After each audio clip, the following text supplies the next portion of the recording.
Yan na po ang ating balaw-below. Halu-haluin ulit natin hanggang lumapot siya. Yan.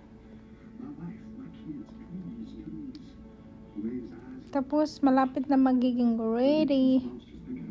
Yan na oh. Malapit na maging malapot.